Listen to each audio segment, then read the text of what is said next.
Okay, so let's look at this next example down here. All right, so we're asked to find the first four non-zero terms in the general term. We're going to work with the parent series cosine of x, and all we're going to do is everywhere we see an x, we're going to multiply, everywhere we see an x, we're going to multiply it by x. So it might be good to have that parent series down here in front of us. I'm just going to call it g of x since the function I'm trying to find a series for is called f of x. Oh.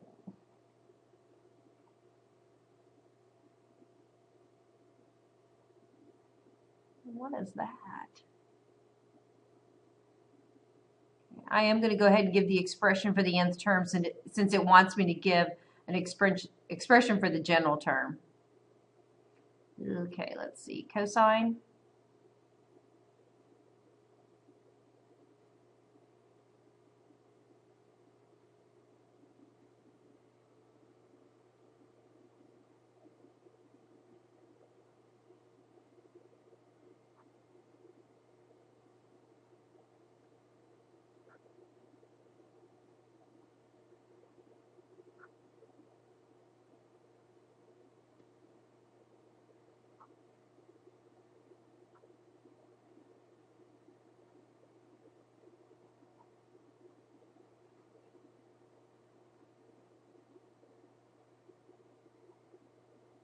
So everywhere I see x, I'm going to multiply it by x.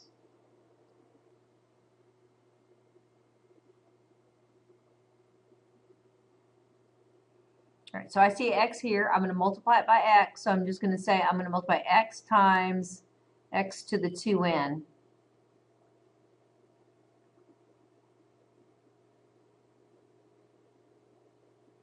And I can come back and clean this up in a little bit. If you see that we have an exponent of 1 here, we have the same basis. We can add the exponent. So you can kind of collapse, condense this, make this x raised to the 2n plus 1.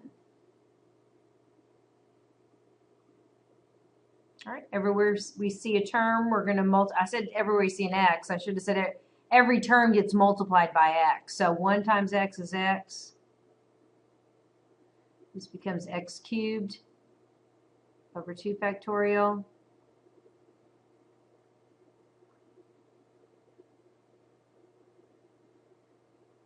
Actually becomes an odd exponent kind of situation with that's a 6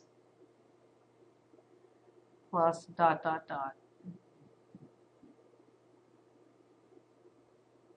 Okay, you could have left it in the format just x times x squared, x times x to the 4th, x times x to the 6th, and it really kind of helps you still see the pattern and that it's a cosine parent series. Because here's what's going to happen. Sometimes you're going to be given this expansion and you're going to be asked, okay, given choices, what parent series did it come from with a manipulation on it? So you kind of have to see that, you know, these denominators here are even. It really kind of goes with cosine, yet these exponents here are odd. It kind of goes with the sine parent series. So what manipulation was done, you know, to produce these terms? So kind of a working backwards kind of situation. So that's why I kind of caution you on cleaning up too much sometimes. All right.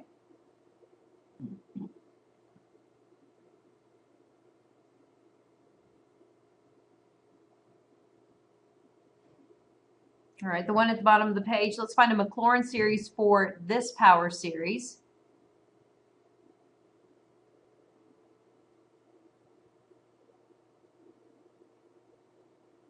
So everywhere we see an x, we're going to replace it with pi x.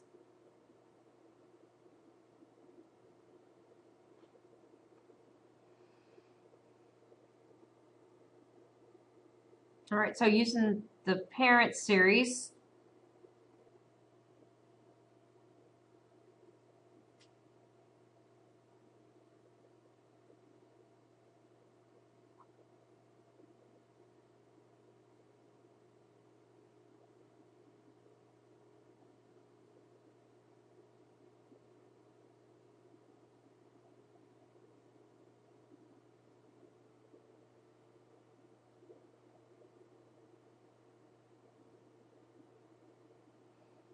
All right, we're going to replace x with pi x.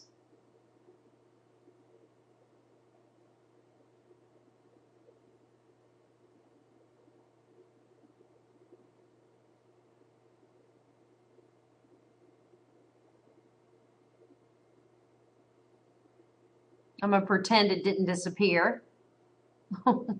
Yeah.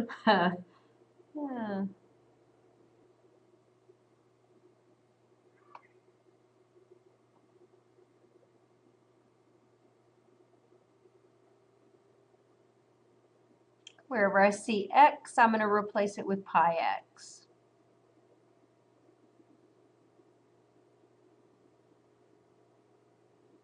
I'm hoping it's going to show back up.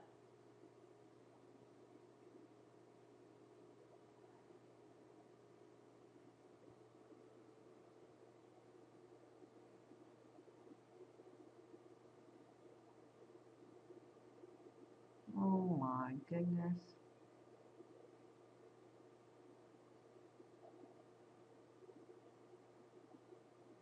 If you wanted to, you could pull out pi cubed, pi to the fifth, yeah, pi to the seventh, etc. I think you saw what needed to be there. I apologize. I have got to figure out why this is disappearing, but hopefully you do have everything in front of you.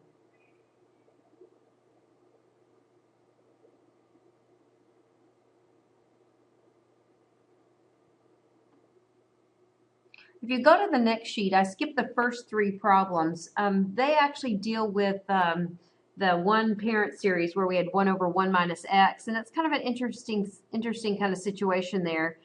So I'm going to actually cover those three in another video altogether and lump them because they have some characteristics in common. So let's jump down to e to the 2x.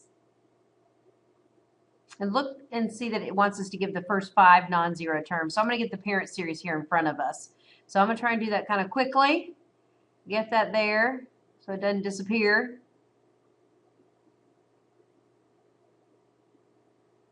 But if it does, hopefully you have it on your paper.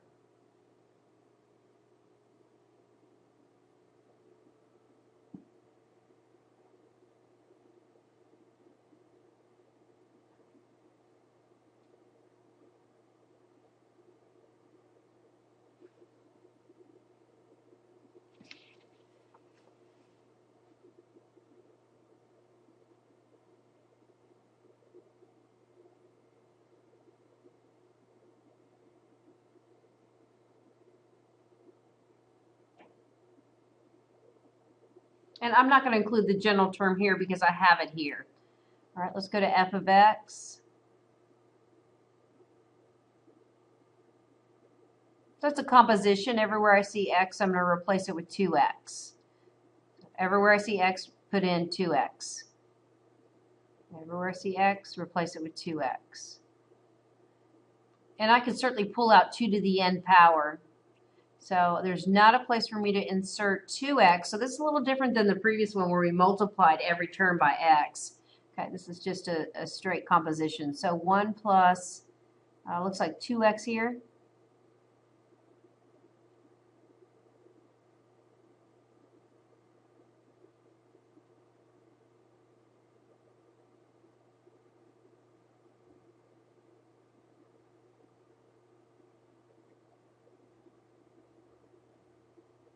So I believe I accomplished the objective. I have 1, 2, 3, 4, 5 non-zero terms, and I have a general term here. You can do a cleanup, but it's not requested, so I'm good to go. Okay, the last problem here.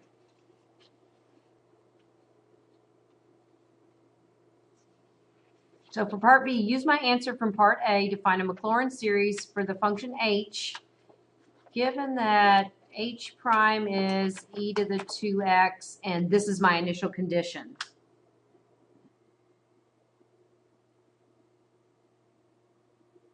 Okay, so I have got to find h given h prime. So now they're calling this h prime.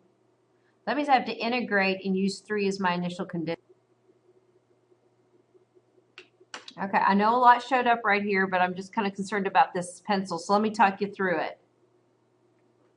Okay, so we're going to use my answer from up here, part A.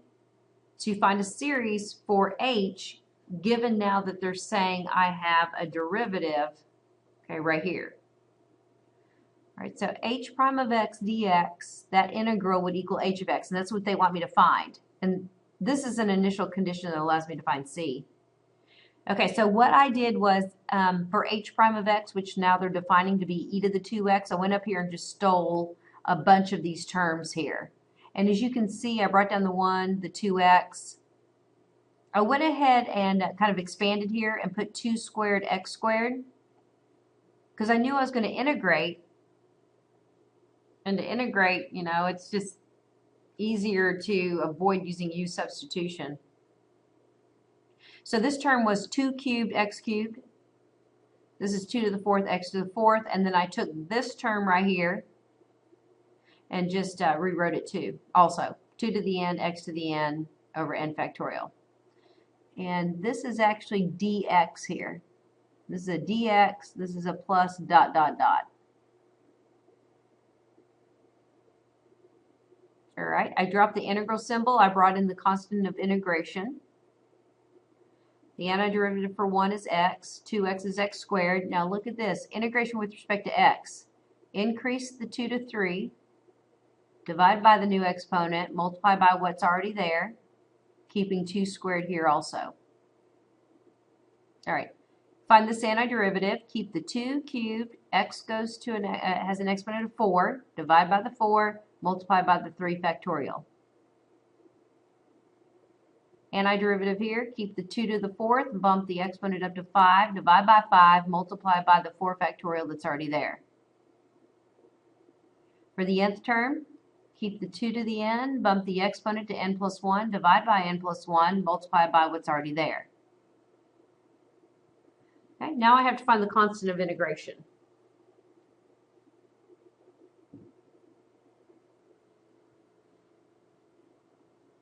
So I think easy enough. This is my x and this is my y. So h of x is 3 whenever every x here is a 0. Well, if you put a 0 here, here, here, here, here, everywhere there's an x, okay, your constant is just going to be 3. Okay, so as a final result, what's my function? Okay. At this point, I'll probably clean each of these fractions up a little bit.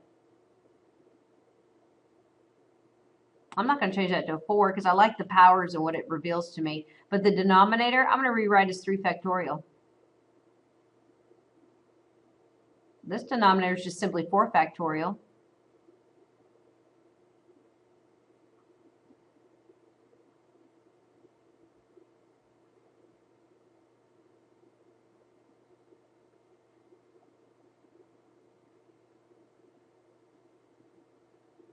All over what? N factorial plus dot, dot, dot.